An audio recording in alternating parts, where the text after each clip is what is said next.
Mangeurs, producteurs de cuivre et négociants. Pour l'avenir de Cuivre-Ville, soyez conscients. Écoutez leurs cris, plus rien ne sera comme avant. Oh, mangeurs, négociants et producteurs de cuivre, voici ce que disent les lanceurs d'alarme des Cuivre-Ville.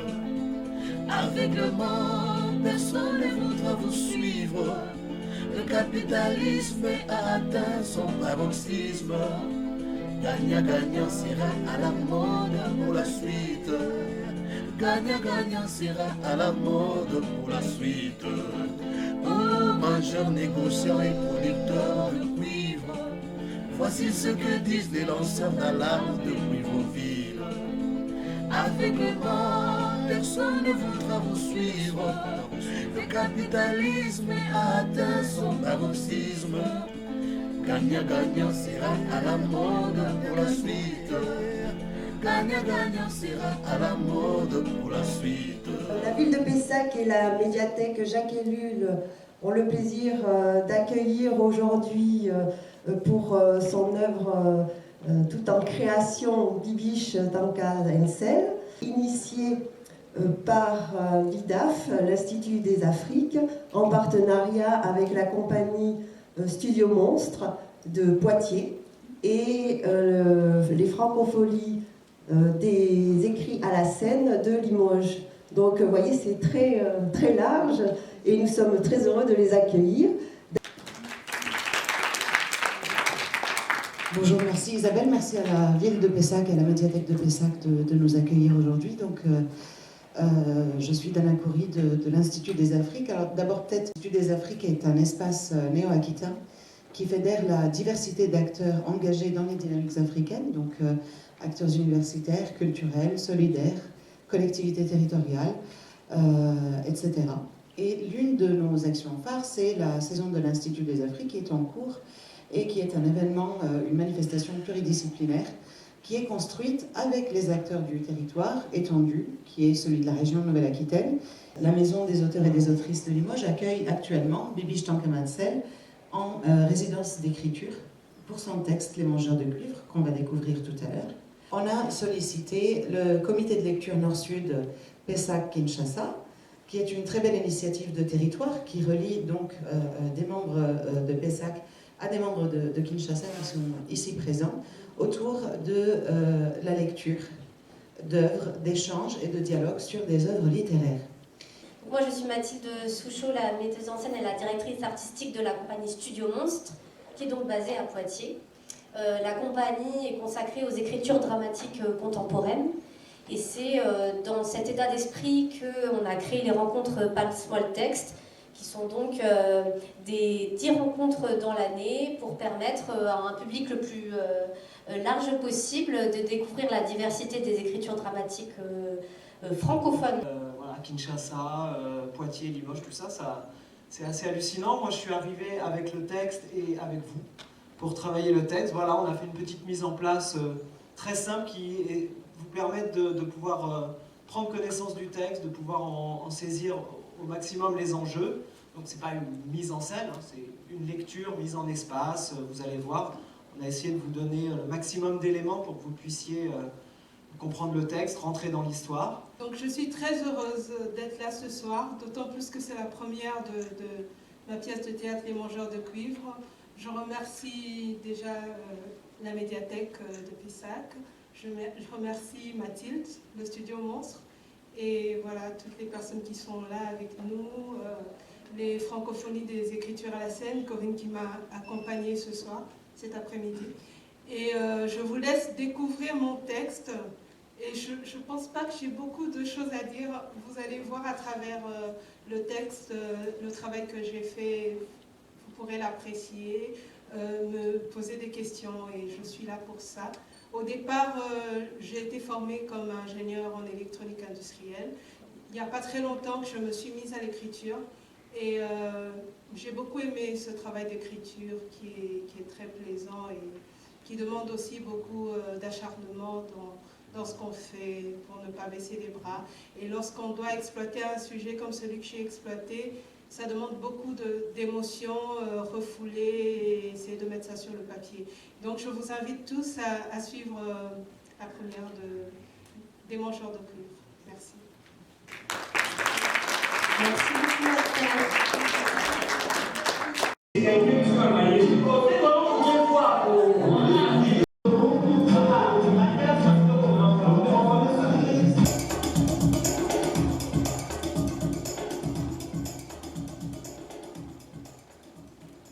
Chœur des producteurs de cuivre.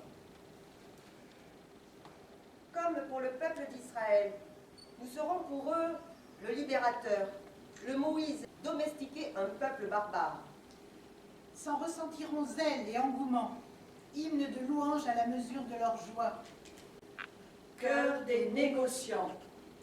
Les barbares pourraient-ils être domestiqués si aisément?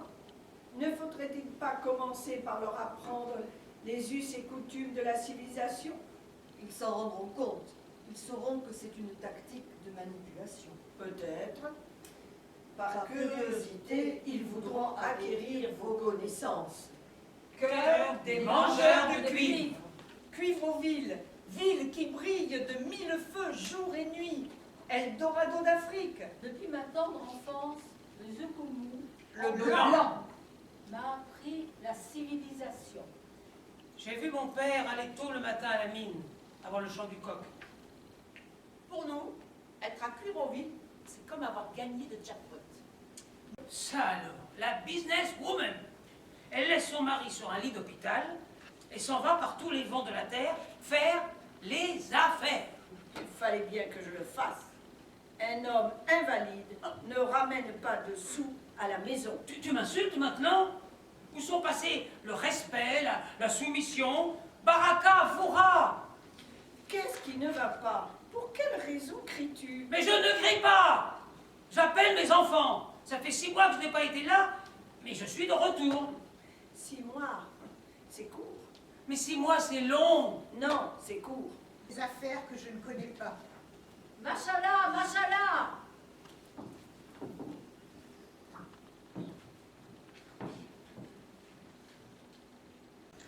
Madame est partie faire ses affaires. Foura, Baraka, où sont mes enfants? Je veux mes enfants. Ils doivent me dire ce qui se passe dans cette maison.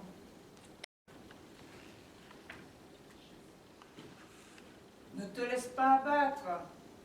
J'ai tout donné à cette entreprise. La vie m'a joué un sale tour. Et ils en ont profité pour me remplacer. Tu as été trop gentille. Ces ingrats. Ces ingrats. J'irai voir le syndicat. Bien sûr que tu dois y aller. Mais il ne faudrait pas oublier que dernièrement, nous de Saïka ne sommes plus tolérés par les originaires de Cuivre-ville. Tu as raison, mon frère. Voici un jour sans nuages. Le ciel n'est plus gris, le soleil perce les persiennes. Un nouveau jour, lui. Je lui ai parlé à la vie. Je lui ai dit, rends-lui le sourire à mon monsieur. Je suis la dame de son monsieur. Le prophète a dit, pas d'alcool. Un esprit saint dans un corps saint. Te souviens-tu? Elle nous reléguait loin derrière l'homme et faisait de nous des objets de décoration. Lorsque je bois, je suis en harmonie avec la vie. Je la célèbre et lui dis toute ma reconnaissance pour le soleil et tout le reste. Nous ne voulons pas que tu pars, je m'en vais. Mapendo, attends un peu. Ne t'en vas pas comme une ingrate. Je t'ai tiré de très loin du village. Ton univers géographique se limitait à 15 km à la ronde. Tu ne connaissais que les huttes, les cases, les animaux sauvages. Avec moi, tu as découvert le monde. Tu as appris à te civiliser, à être belle et coquette, à châtier la langue de Molière. Je t'ai recréé, Mapendo.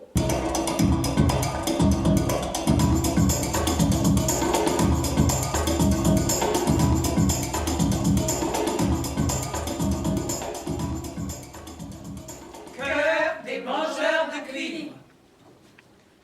Cœur des négociations. Cœur des producteurs de cuivre.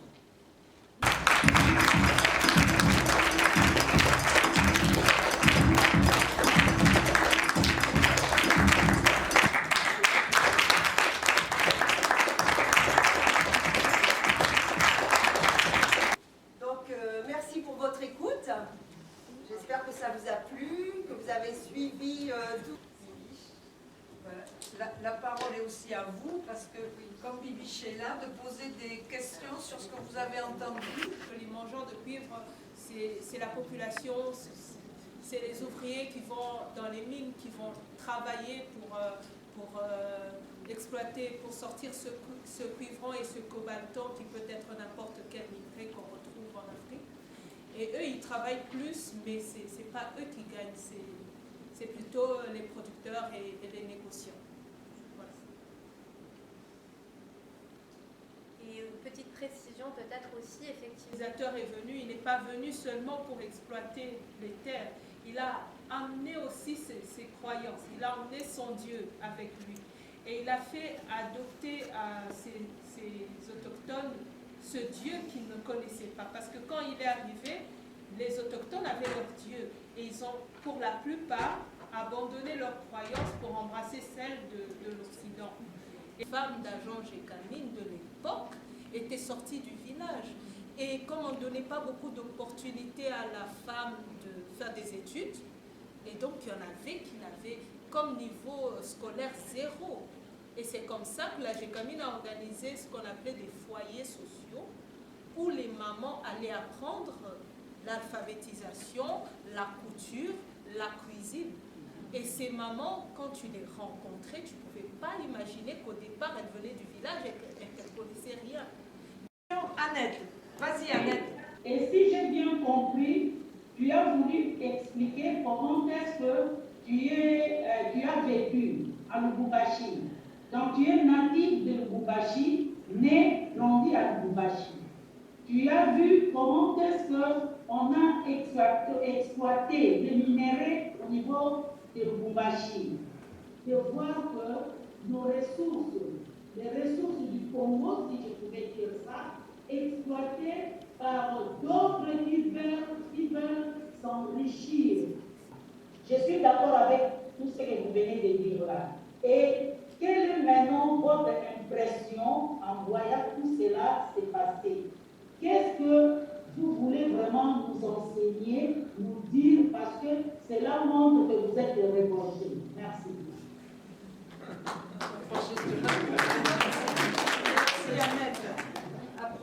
Bibi, je vais répondre à Annette et après il y a quelqu'un d'autre de chez vous. J'ai essayé de décrire un moment qui s'est passé dans la vie de beaucoup de gens. Je ne suis pas la seule personne qui a vécu ça et je pense qu'il y a des résolutions qui doivent être prises avec les autres, ensemble.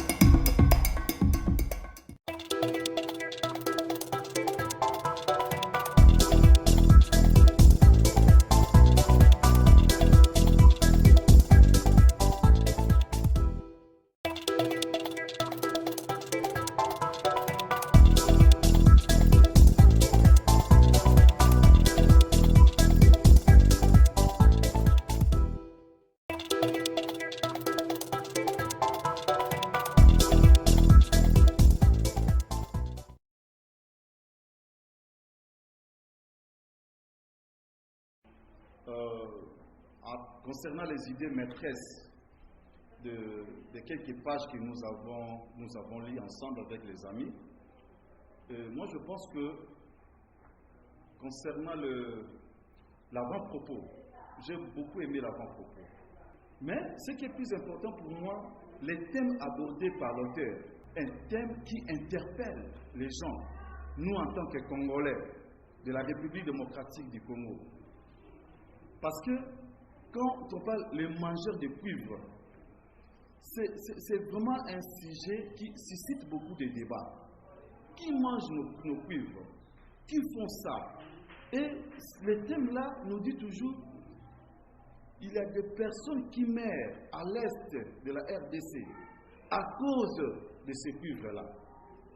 C'est ça que moi je dis, c'est vraiment un thème-là un peu émouvant, que moi personnellement j'attends, je voulais voir, je voulais entendre les constats que l'auteur a fait par rapport à ces sujets. Quel est le constat? Qu'est-ce qu'il a constaté au juste? Les idées qui m'ont le plus marqué dans ce texte que nous venons de lire, c'est la manière, les tactiques qu'a employé les colonisateurs pendant la colonisation, que moi je peux en d'autres termes appeler les néocolonialismes. Donc on comprend qu'il n'est pas venu, comme qui dirait, seulement sur le plan politique. Il a également affronté l'angle religieux. Et là, je rejoins Karl Marx qui dit que la religion est l'opium du peuple. Et ça m'a beaucoup touché. Et je comprends que dans la vie, quand vous vivez avec quelqu'un, il ne faut pas seulement tenir compte de ce qu'il vous dit.